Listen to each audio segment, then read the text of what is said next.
안녕하세요. 정주행TV 정주행입니다. 이번 시간에는요, 출산 후에 겪을 수 있는 아주 위험한 거죠. 산후 우울증에 대해서 말씀드리도록 하겠습니다. 출산 후의 우울증이요, 출산했다고 다 오는 것은 아닙니다. 저를 돌이켜봐도요, 첫째를 낳고는 제가 그런 느낌이 없었거든요. 둘째를 출산하고 나서 저도 살짝 이게 산후 우울증이구나 라고 제 스스로가 느꼈던 적이 있었거든요. 이 산후 우울증 역시 물론 개인 차이는 있을 수 있겠습니다만 그 산모의 체력, 건강과 가장 관계가 깊다고 할 수 있습니다. 제가 첫째를 29에 낳고 둘째를 31에 낳기 때문에 첫째를 낳을 때보다는 나이가 2살이 많았고, 그리고 첫째를 낳으면서 이미 몸이 힘들었잖아요. 그리고 둘째를 낳으니까 아무래도 출산 후에 몸의 변화나 여러 가지 심경의 변화 이런 게 확실히 달랐던 기억이 있습니다. 어떻게 산후 우울증에 대해서 말씀드릴 수 있냐면, 출산했다고 모든 산모들이 겪는 그런 건 아닌 것 같고요. 아무래도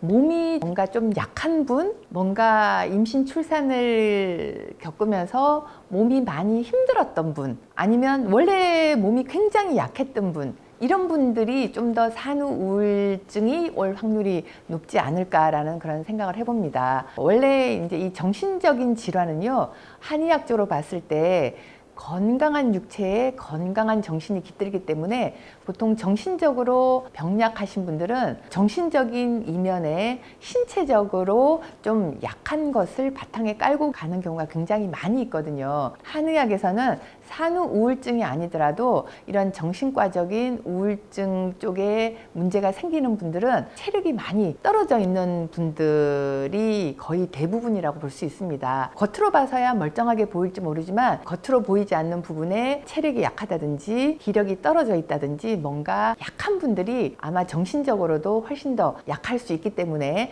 산후 우울증 역시 출산 후에는 누구나 파김치가 되긴 하지만 그래도 상대적으로 좀 짱짱하고 체력이 좋고 건강했던 산모들은 덜 오고요. 원래 건강했던 분들이라도 노산이라든지 첫째가 아니라 둘째, 셋째라든지 몸이 좀 체력이 약해져 있을 때 정신적으로도 더 약해져서 산후 우울증이 온다고 할 수 있겠습니다. 출산 후 우울증을 보면 배가 이렇게 불러서 아기가 뱃속에 있다가 분리가 되고 나니까 뭔가 허전한 그런 느낌도 있고요. 저 같은 경우는 둘째를 낳고 나서 만사가 귀찮았어요. 그냥 애도 보기 싫고 남편도 보기 싫고 다 귀찮아서 어디론가 도망가 버리고 싶은 그런 생각을 했거든요. 지나서 보니까 제가 그때 내가 좀 우울했구나. 근데 가장 컸던 게 뭐냐면 몸이 좀 약했던 거, 그리고 남편이 조금 소홀했던 부분, 이런 부분이 굉장히 서운하면서 우울증이 더 심하게 왔던 것 같아요. 그래서 산후 우울증도 산모에 따라서 경중이 있겠지만 산후 우울증의 가장 바탕에는 산모의 체력, 건강 상태가 가장 바탕에 깔려 있고요. 그리고 그 옆에 계시는 조력자, 제일 큰 부분이 남편이겠죠.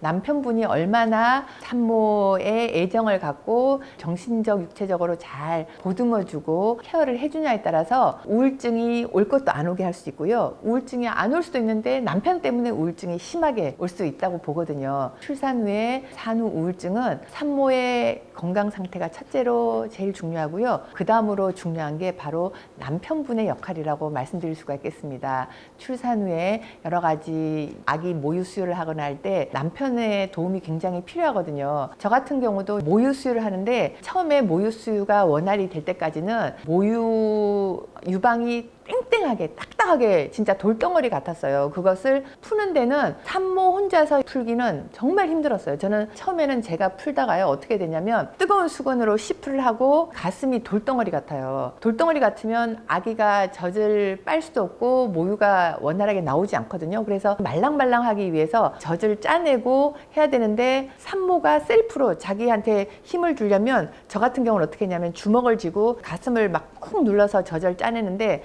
이렇게 누르다 보면 하면 손가락이 다 망가져요. 출산 후에 손가락 마디가 정상적이지 않은데 너무 큰 힘을 쓰다 보면 관절의 문제도 올 수 있기 때문에 이때 남편의 힘이 되게 중요하거든요. 남편분이 뜨뜻하게 씹을 하고 예를 들면 누워서 아래로 세게 눌러준다든지 남편의 역할이 굉장히 중요한데 제가 한 가지 예를 들었을 뿐이긴 합니다만 모유 수유를 할 때도 저지야 산모가 먹이는 거지만 모유 수유를 원활하게 하기 전까지 여러 가지 처치라든지 도움이 남편의 도움이 제일 중요하거든요. 그래서 이런 사소한 남편의 도움, 애정, 관심 이런 것들이 산후 우울증을 예방할 수 있는 가장 큰 부분이라고 생각을 합니다. 산후 우울증은 오기 전에 미리 예방하는 게 제일 좋겠죠. 그리고 산모도 마음이 이렇게 좀 우울해지거나 이러면 주위에 계신 남편분이나 다른 분들한테도 얘기를 하면서 잘 풀어가셔야 되고요. 가장 기본적인 것은 제가 지지난번도 말씀드렸다시피 출산 후에는 아무리 보호를 해도 지나치지 않다고 할 만큼 출산 후에 몸이 약해져 있는 부분을 미리미리 보강을 해두신다면 출산 후 우울증은 오지 않지 않을 수 있을까라고 생각을 해봅니다. 산후 우울증 오면 굉장히 슬프고 참 큰일이겠죠. 아기도 돌봐야 되고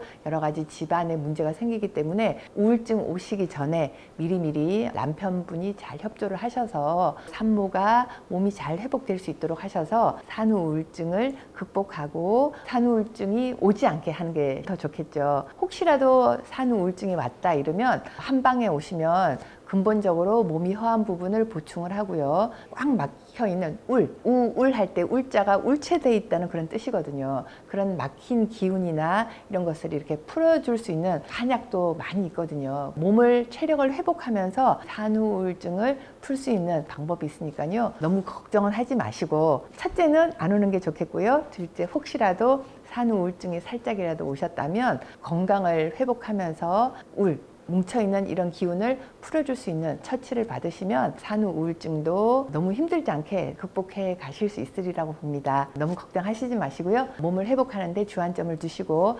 남편분이랑 잘 하셔서 산후 우울증은 충분히 잘 극복하실 수 있을 겁니다. 감사합니다.